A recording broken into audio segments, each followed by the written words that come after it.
So welcome and thanks for coming out in such great numbers to this important debate. I would like to give you an overview of the four speakers before each of them puts their case to you in 18 or so minutes.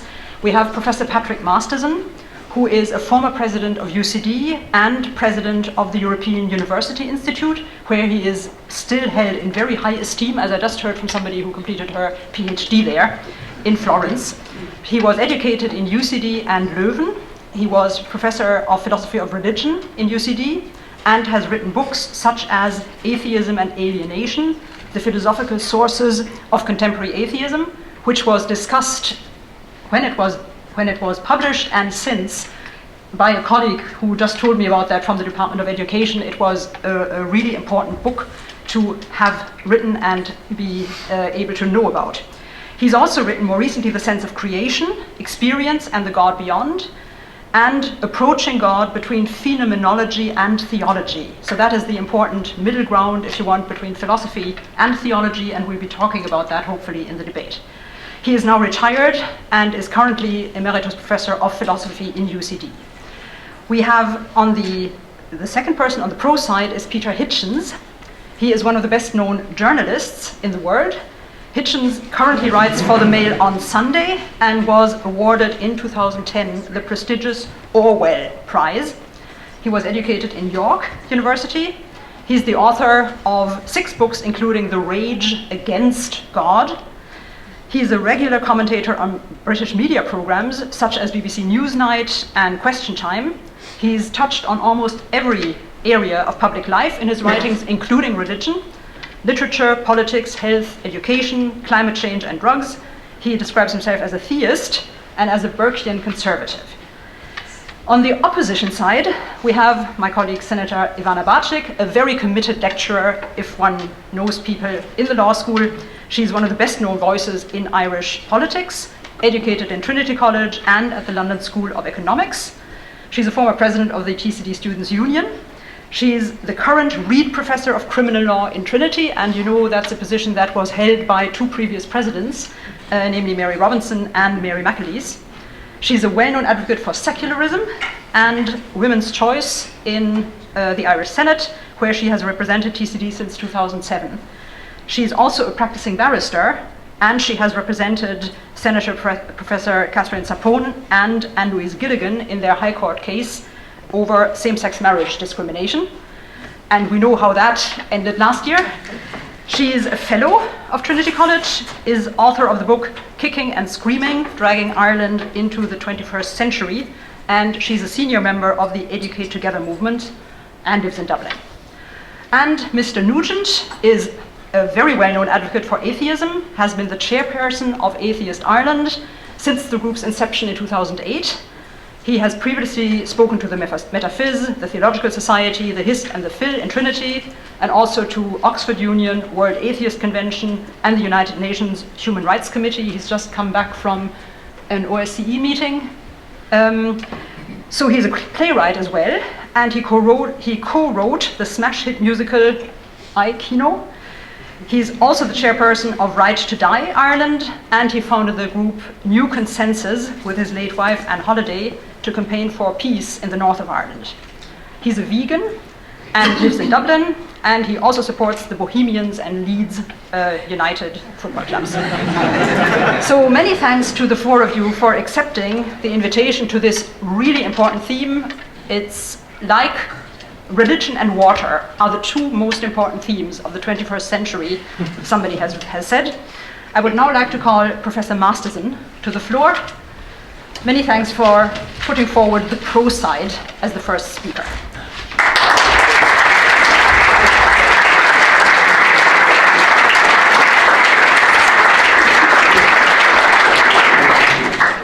Chairperson, ladies and gentlemen, thank you for inviting me to address your very renowned Metaphysical Society. As I'm in my 80th year, it is very courageous of your auditor to invite me to address you on the reasonableness of anything, especially the reasonableness of theism. However, I will try. Until the 17th century, there was no great problem about the reasonableness of theism. the affirmation of God was pretty universally accepted. It was the fool who said in his heart, "There is no God." Two great intellectual movements of the 17th century changed this. These were the modern scientific revolution and the modern philosophical revolution inaugurated by Descartes. The one concentrated on explaining everything in terms of mathematically modeled, experimentally verifiable hypotheses, and the other on grounding all meaning and value exclusively in human terms.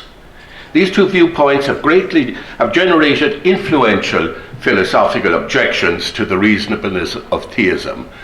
And I will offer a few critical remarks about each of them, and then a few positive remarks about the philosophical reasonableness of theism. Scientists such as Copernicus, Galileo, and Newton inaugurated a new conception of scientific knowledge, one less speculative and more practical, experimental. It sought an intrinsic understanding of the material world in terms of itself, rather than an extrinsic one in terms of a creator. The 19th century Darwinian theory of evolution greatly reinforced this approach. When such empirical science is adopted as the ultimate and exclusive form of genuinely scientific knowledge, it becomes a philosophy or ideology. As an ideology, its form of argument is essentially reductionist. What occurs later in time and is more complex is to be explained in terms of what is prior in time and physically more basic. Ultimately, all explanation, particularly of biological and mental phenomena, is to be provided in terms of basic, mathematically formulated laws of physics and chemistry. This is fundamentally a form of reductionist materialism, and it rejects the philosophical reasonableness of theism. However, I do not believe that such reductionism is the ultimate and exclusive model of explanation. It assumes that any entity is no more than the sum of its physical parts, operating basically according to universal physical laws of motion. Whether the entity considered be the solar system, a flower blossoming, an animal fleeing, or Socrates deciding to remain in prison. Such a view overlooks the undeniable fact that conscious subjects and their mental lives constitute a distinctive order of reality, not adequately describable by physics and chemistry. They are emergent, novel realities. They have their own distinctive laws and forms of activity, which are neither reducible to nor deducible from the physical properties of the entities in which they subsist and from which they are emergent. They exercise causality by generating meaning as well as by physical motion. The question inevitably arises, how must reality be understood and evaluated if it cannot be understood exclusively in terms of mathematically formulated scientific materialism? Einstein had framed on a wall in his study, "Not everything that can be counted matters, and not everything that matters can be counted." The other and contrary modern challenge to philosophical reasonableness of theism is the radical humanism deriving from the Cartesian turn inwards to human subjectivity rather than outwards to a divine creator for the source of all meaning and value. This approach was significantly developed in the 18th century by the philosophy of Kant. He maintained that we know things only as they appear to us, and never as they are in themselves, and that we ourselves, rather than God, invent the moral code which we adopt. This radical humanism finds contemporary expression in forms of existentialism, phenomenology, and linguistic philosophy. The only world which we know, it is claimed, is one totally correlative to our conscious subjectivity and language. Nothing can exist as objectively knowable apart from its correlation to our consciousness. The only absolute is human consciousness, to which everything we know is correlative in one manner or another. To claim to know about anything as it exists independently of our consciousness is an illusion. Consciousness and language encloses the world within ourselves. We are in consciousness or language as in a transparent cage. Everything appears to be outside, yet it is impossible to get out. This radical humanism, which interprets all objective meaning and value as strictly correlative to human subjectivity, clearly poses a fundamental objection to the reasonableness of theism. For theism affirms that God exists independently of any relation to human consciousness. However, I believe such humanism is not ultimately sustainable, for the phenomena of which we are aware in experience disclose more than a human viewpoint or appearance.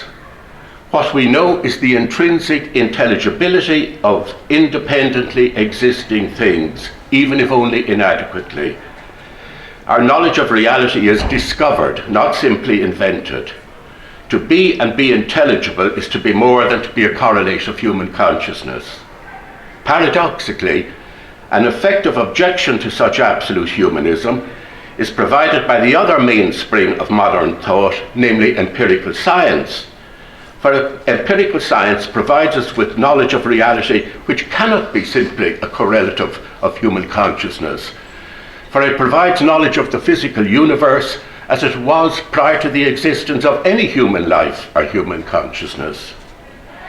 Thus, I think that neither of the two main philosophical objections to the reasonableness of theism constitutes a conclusive objection, since they are each leave fundamental features of reality unaddressed.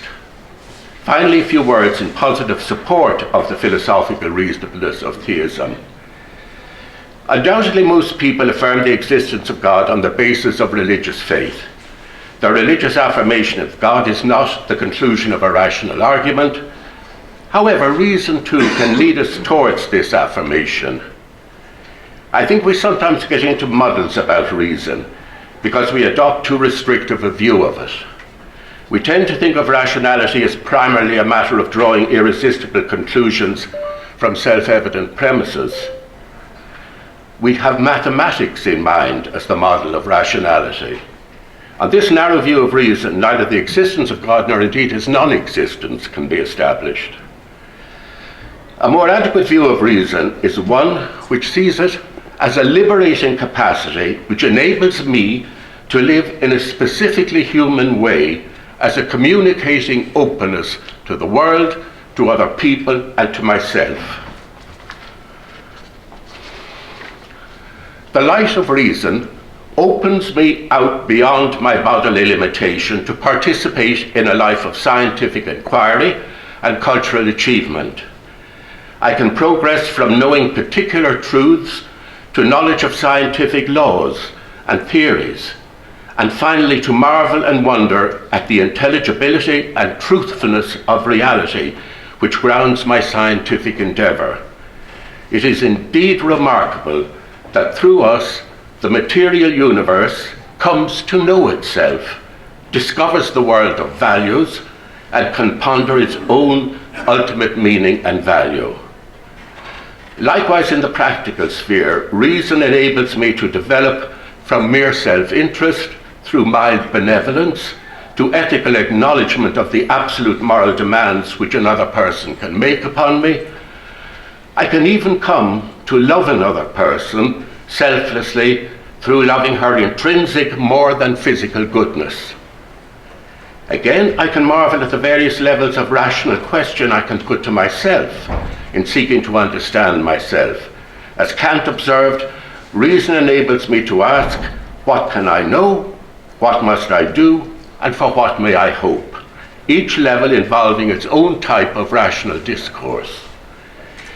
In a word, through the life of reason, we come to live under the authority of truth, beauty, justice, and love.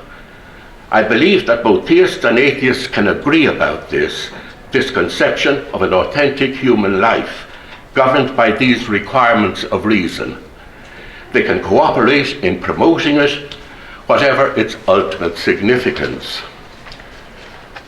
However, it seems to me that the affirmation of God as a personal, creative principle of unrestricted truth, beauty, justice, and love makes ultimate and dependable sense of this conception of the life of reason, in a way that atheism does not, for it grounds and validates as most ultimately real and dependable those values which are the lifeblood of reason. Atheism, on the other hand, is committed, I think, to viewing these values, however heroically, as encompassed fundamentally within a context of contingent, inexplicable fact. They are as disclosed as in no way necessary or ultimately vindicated. They just happen to have occurred or evolved accidentally and seem destined, as empirical science predicts, to peter out in a silent, inanimate universe. As Bertrand Russell put it, all the labours of the ages, all the devotion, all the inspiration, all the noonday brightness of human genius are destined to extinction in the vast death of the solar system. If human intelligence owes its ultimate origin either to mindless matter or an intelligent creator, it seems odd to use this same intelligence to choose the former as a more reasonable explanation of itself than the latter. The affirmation of God as an infinite personal centre of dependable meaning and value does not dispel the mysteriousness of being. Indeed, it even deepens and accentuates agonizing issues such as suffering and evil. It is a profoundly self-involving affirmation, unlike the impersonal deliverances of mathematics or physics.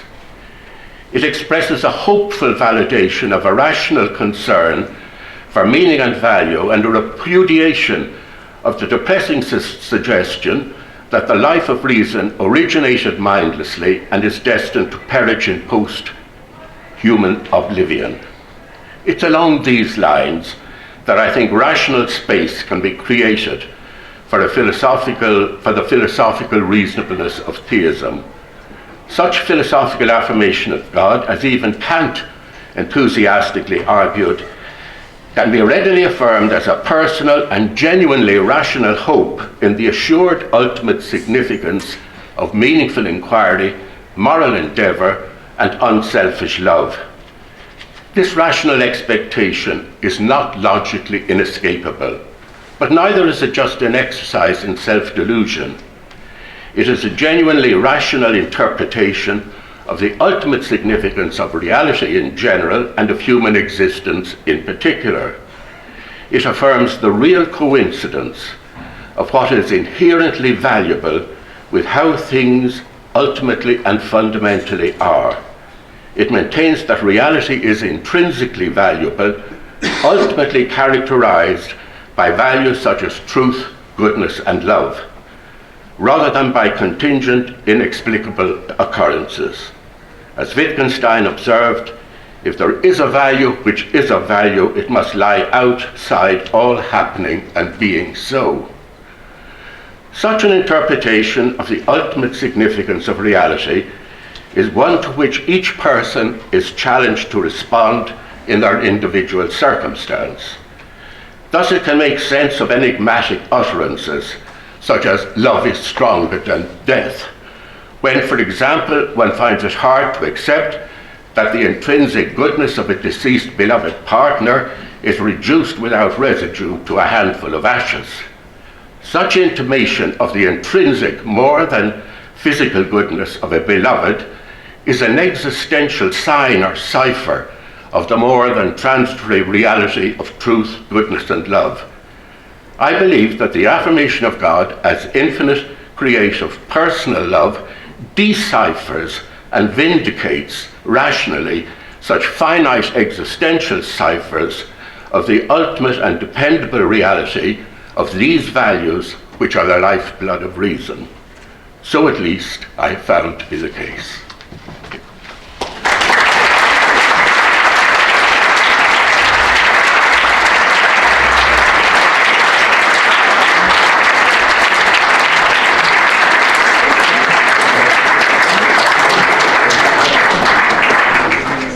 Well, many thanks for opening up, if you want, in an age of specialization, for opening up the really big questions, which really in the end are the ground of people's motivation to research, to live through suffering, and so on. So as a very brief summary, I think one can say Professor Masterson first pointed out the possibility and the risk of reductionism that can be located from, if you want, the 17th century onwards. On the one hand, if you want, scientism and naturalism.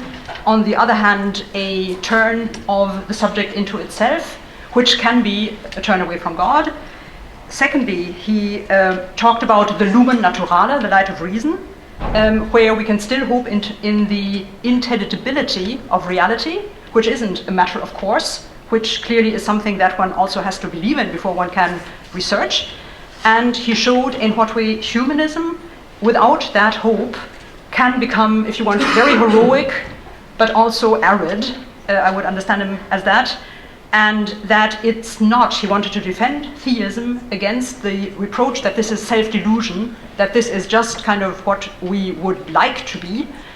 He was saying this can be opened up from the perspective of reason, because our practical self-understanding needs this type of assurance, or at least can show that it's relevant and reasonable.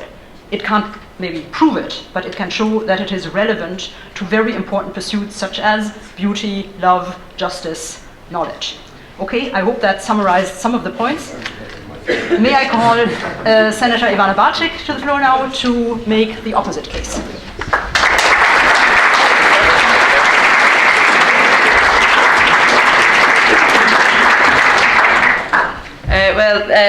Friends, comrades, colleagues, I'm delighted to be here tonight, and I'd like to thank Colm, the auditor, for inviting me to speak at the MetaPhys, and to thank Maureen for such a lovely and kind and probably overly raising of expectations introduction, and really pleased to be here, and especially to speak after Professor Masterson, of whom I'm a big fan. And it's very difficult to speak after somebody who's so clearly such an eminent philosopher, but also so eminently reasonable in his style of argument. However, having said that, I'm going to suggest that there is perhaps an underlying lack of reason in some of the issues, some of the points he said, with the greatest of respect, which is something lawyers always say when they're about to disagree fundamentally with the other side. I should say I'm a mere criminal lawyer. I have no background in philosophy, so I'm going to leave some of the more deeper philosophizing to my colleague Michael Nugent.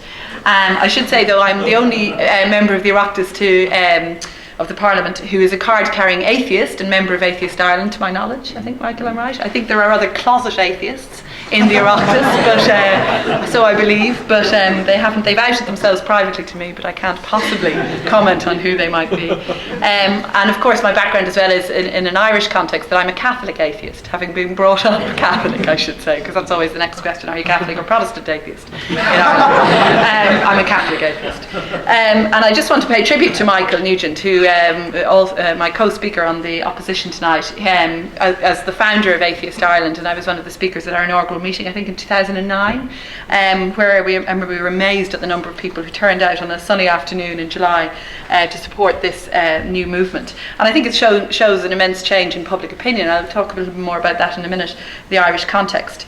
But I suppose, first of all, just to say a little more about the motion itself, and I'm somewhat surprised that at the controversy about the motion, in a sense, because I wouldn't have thought that any theist or theist, I'm still unsure about the pronunciation, I'm not sure that many theists would think of reason or rationality as the real base for their philosophical stance, as in a belief in a god or a deity. There isn't an empirical basis for belief in any deity, and I don't think theists would disagree with that. There's no evidence of that any deity exists, that there's any supernatural being, or that there's any everlasting life, or indeed any afterlife. I'm not anti-religion. I think there's many other very compelling and persuasive reasons why people might believe in theism. There's hope. I mean, and I think Patrick Masterson spoke very eloquently about hope, about human hope, about emotion, about love of humanity, about an unwillingness to believe that there is nothing but oblivion after people we love die. And I think that's a really understandable and really commendable basis for a belief in theism. But I don't think it's reason. I don't think reason or rationality forms the basis for most people's belief in theism. I think most people believe in theism or believe in a deity in spite of rational thought, rational argument, which suggests, it can only suggest otherwise. So I would have thought it's an in spite of rather than a because of rationality basis for belief.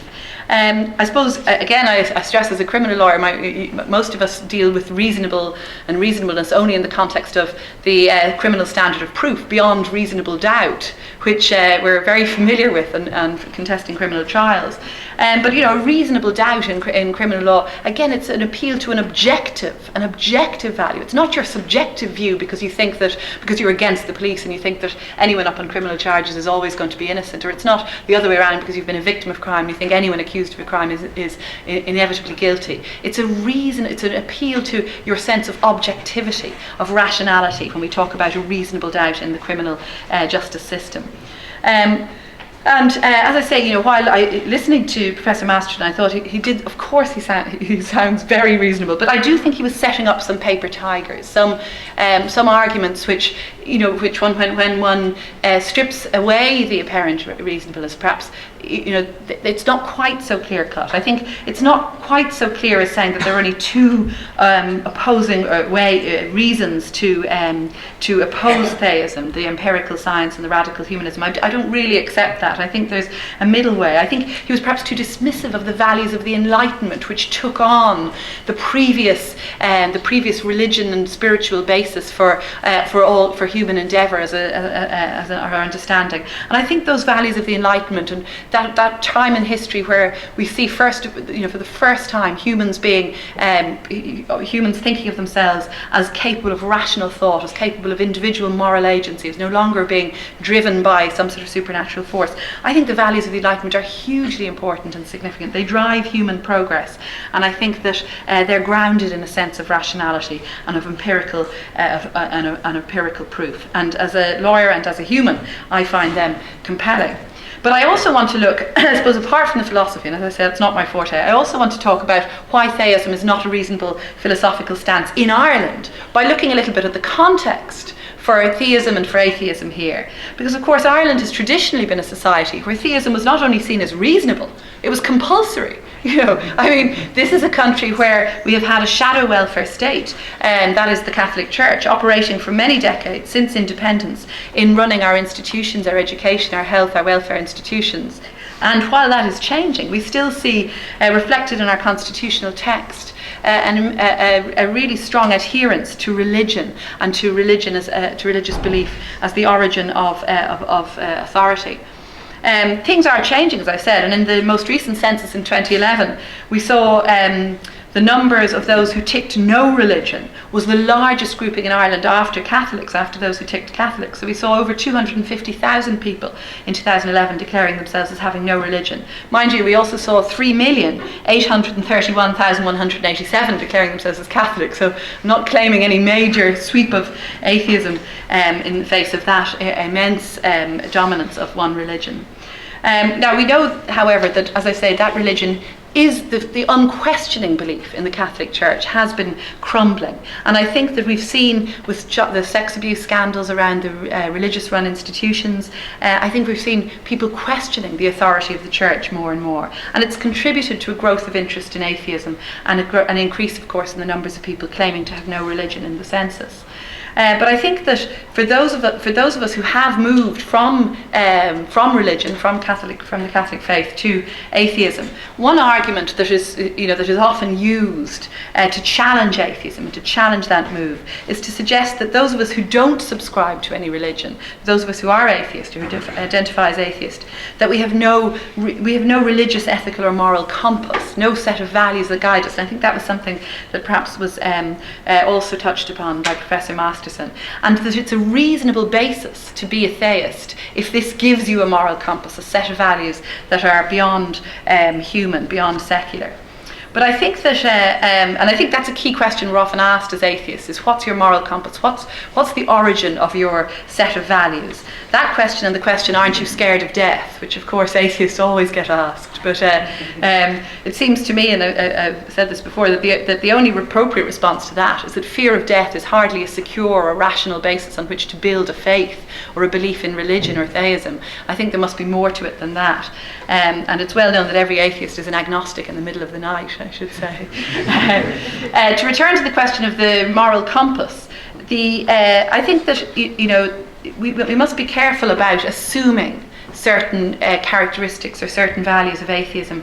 I would see myself as a humanist atheist, not just as somebody who believes in an absence of God, who believes in an absence, but who believes very positively in the collective power of humanity, in the collective good.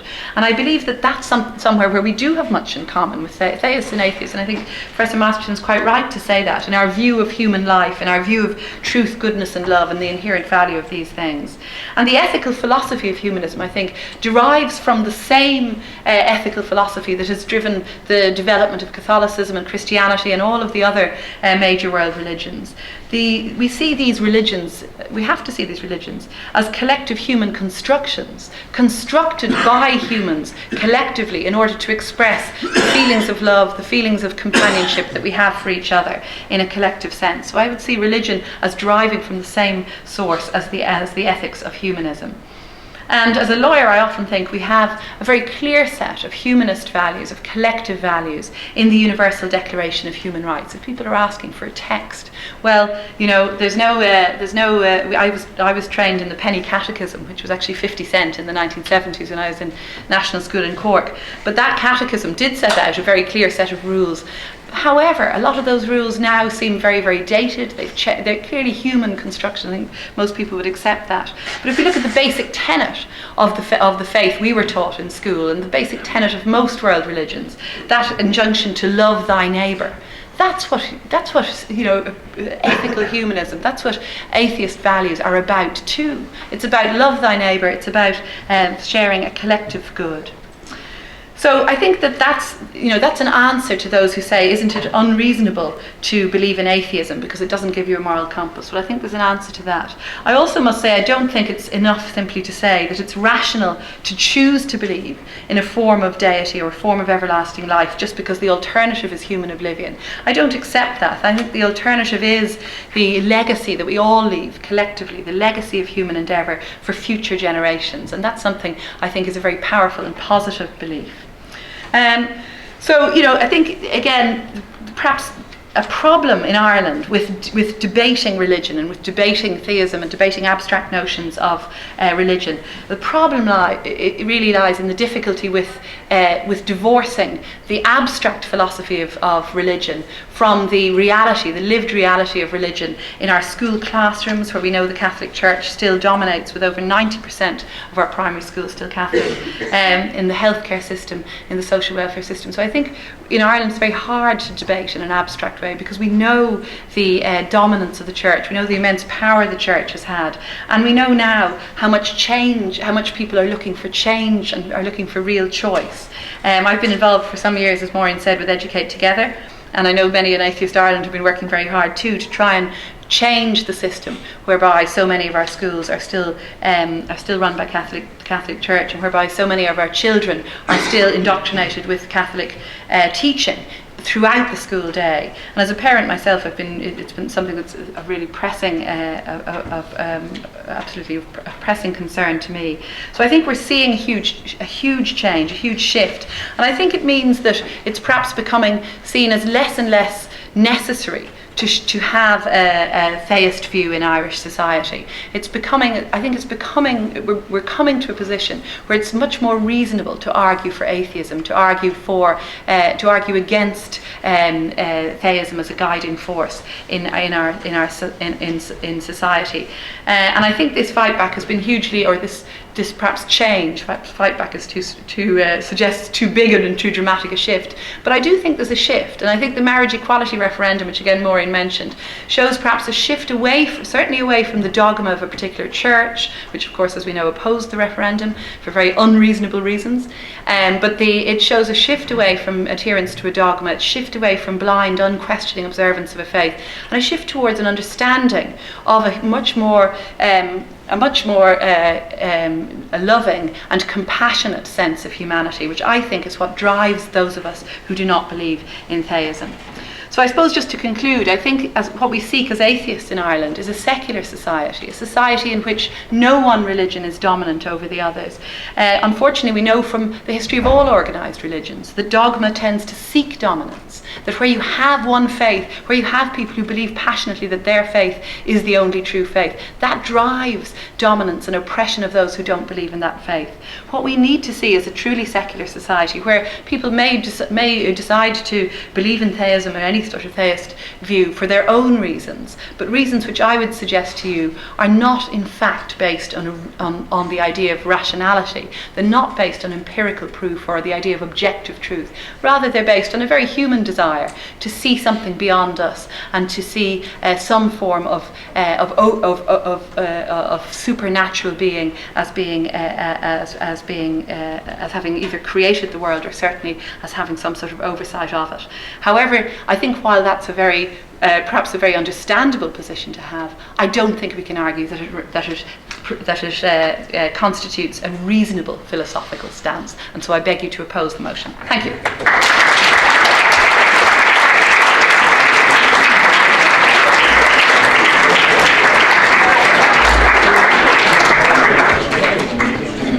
Many thanks for this plea against the rationality of theism. I think we heard that there is no empirical evidence, and you repeated that at the end. It's not an objective truth. So clearly, rationality doesn't require us to believe in God, and you think it's a different basis. You weren't happy with too dismissive a position against the Enlightenment, especially not in Ireland, because clearly the Enlightenment, with its questioning of tradition, made the space for a number of new movements and traditions and social movements which were very much needed to express different types of aspirations and to have a liberating effect. And thirdly, basically you thought theism is something that was compulsory in Ireland. So against that, one needs to clearly defend the rationality and the need for an atheist opposition to that. The collective power of humanity is possibly a joint basis, but at the same time, one doesn't need a God for that. So you can't derive an argument for God from this, even if certain values are shared, certain ideas of justice, solidarity possibly can be shared with religions. And finally, one shouldn't dismiss so much a type of existence that doesn't have a God to give it meaning. We still leave a legacy, even if we're gone. So it's not as if only a faith in God could sustain one in one's practical fight for justice. Okay, are these a few points? Much more eloquent than I could do. No. So can I ask the next defendant of the proposition, Mr. Hitchens, to come and to make his case?